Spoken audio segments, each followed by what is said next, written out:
अस्सलाम वालेकुम दोस्तों सिरह असां लाइ कुदरत जो अनमोल तोहफ़ो आहे ऐं सिरह जो तेल कुदरती सेहत बख़्श ऐं जिस्मानी सिहत लाइ फ़ाइदेमंद आहे।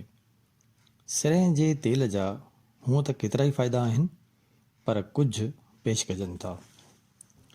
ही तेल जिस्म में नुक़सानकार बैक्टीरिया जे वधण खे रोके थो, स्किन ऐं वारनि जी सिहत खे बहितर करे थो, जिस्मानी दर्दनि खां निजात ॾियारे थो, कैंसर सेल्स जी ग्रोथ खे रोके थो, दिल जी कारकर्दगी खे बहितर करे थो ऐं शरियाननि में चर्बी ॼमण वारे अमल खे रोके थो, जिस्मानी सोज़िश या सोज खे ख़त्म करे थो।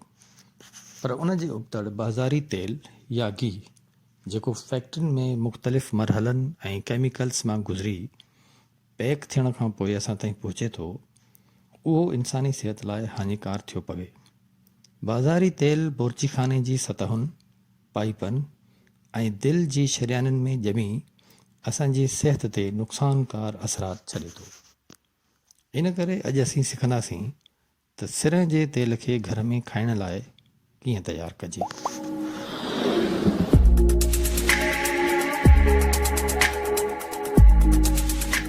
दोस्तों सिरह जे तेल खे घर में तयारु करणु तमामु आसान आहे।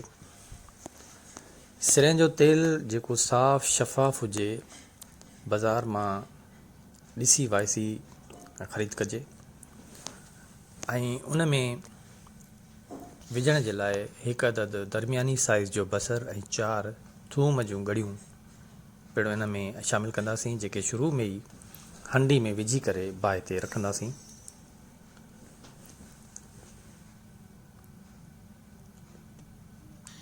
दोस्तों सिरह जो तेल मूं हंडी में विझी करे बाहि ते रखी छॾियो आहे। ही 3.5 किलो तेल आहे। हिन तेल में शुरू में ई असीं हिकु अदद बसर ऐं 4 थूम जूं ॻड़ियूं विझी छॾींदासीं। हिननि शयुनि जो जेको कंसेप्ट आहे उहो इहो आहे त थूम दिलि जे लाइ ऐं दिलि जी शरियाननि जे लाइ तमामु बहितरीनु आहे। इन जा असरात बहितरु आहिनि। इन खां अलावा सिरह जे तेल जी जेका पंहिंजी हिकु ख़ुशबू हूंदी आहे उन खे घटि करण ऐं ख़तमु करण जे लाइ पिणु हिननि जो अमल दख़ल आहे। शुरू में अवां ॾिसो त तेल पंहिंजे असल कलर में मौजूदु आहे, पर जीअं जीअं ही पचंदो वेंदो त ही तेल आहिस्ता आहिस्ता पंहिंजो रंग तब्दील कंदो वेंदो ऐं आख़िर में ही तेल बिल्कुलु वाइट थी वेंदो। वीडियो खे शार्ट करण जे लाइ मां हिन वीडियो खे स्किप कंदो रहंदुसि त जीअं 50 मिंटनि जो वीडियो थोरे टाइम में अव्हां खे सुठी इंफॉर्मेशन ॾेई सघे।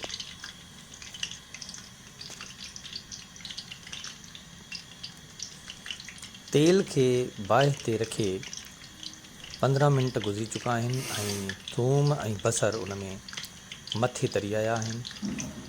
तेल बि पंहिंजो रंग तब्दील कंदो पियो वञे ऐं थूम ऐं बसर बि पंहिंजो रंग तब्दील कंदा पिया वञनि। थूम ऐं बसर आख़िर में बिल्कुलु ब्राउन थी वेंदा। जॾहिं वक़्तु इहे ब्राउन थी वञनि त असीं इहे तेल मां कढी छॾींदासीं।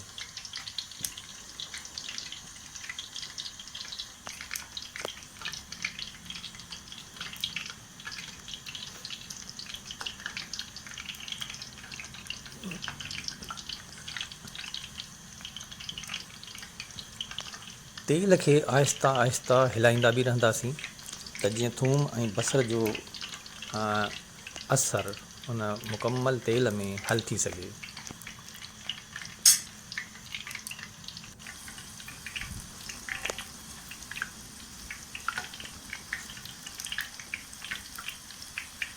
थूम ऐं बसर पंहिंजो रंग ब्राउन थियणु शुरू करे छॾियो आहे उन्हनि ऐं तेल जो रंग बि आहिस्ता आहिस्ता तब्दील थींदो पियो वञे, पर अञा कुझु वक़्तु इन्हनि खे बाहि ते पचणु ॾिनो वेंदो।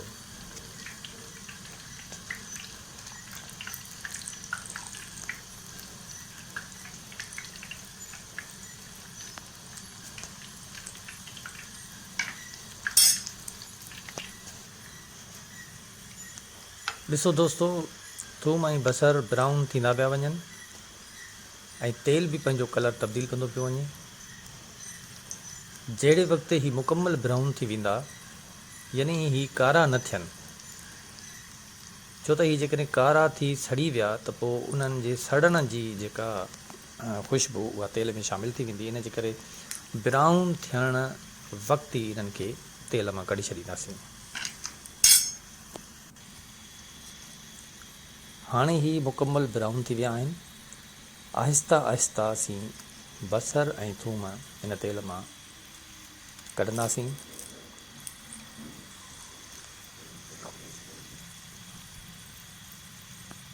इन्हनि खे कढण खां पोइ बि कम से कम 10 खां 15 मिंटनि ताईं तेल बाहि ते पचंदो रहंदो,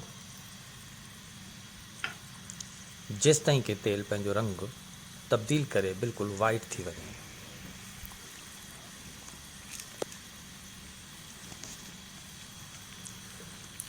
ही तरीक़ो मुस्तनद आहे ऐं हर सुलझियल घर में जिते बि सिरह जो तेल खाधो वञे थो, अहिड़े ई नमूने तयारु करे खाधे में इस्तेमालु कयो वञे थो पियो।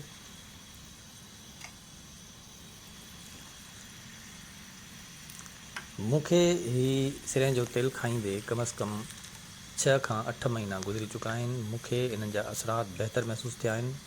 अव्हां बि इस्तेमालु कयो, इंशा ताला अव्हां खे सिरह जे तेल जा असरात जेके पॉज़िटिव असरात आहिनि उहे बिल्कुलु महसूसु थींदा।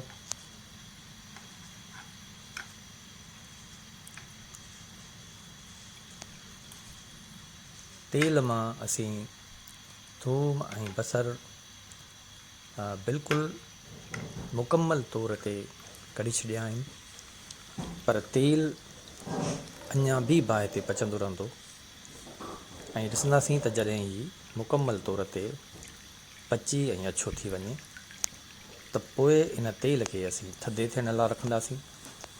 थधे थियण खां पोइ उनखे कंहिं बोतल में या कंहिं बरनी में विझी रखंदासीं त जीअं असीं बुर्ची खाने में इस्तेमालु करे सघूं।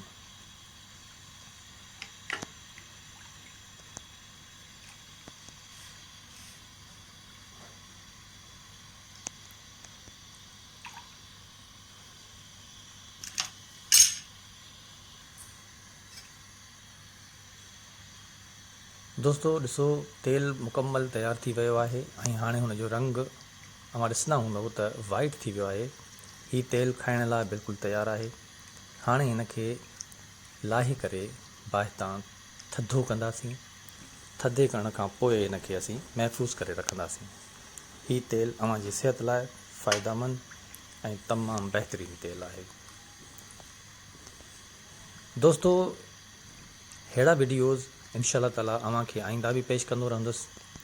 हिन वीडियो खे लाइक करियो, शेयर कयो ऐं इंशा ताला उमेद इहा आहे त सिहत सां रिलेटेड या इंफॉर्मेशन सां ॿिया रिलेटेड वीडियो आईंदा बि अव्हांजी ख़िदमत में पेश कंदो रहंदुसि। त पोइ हिन वीडियो खे हिते ख़तमु कयूं था। आईंदा वीडियो ताईं इजाज़त ॾींदा। ख़ुदा हाफ़िज़।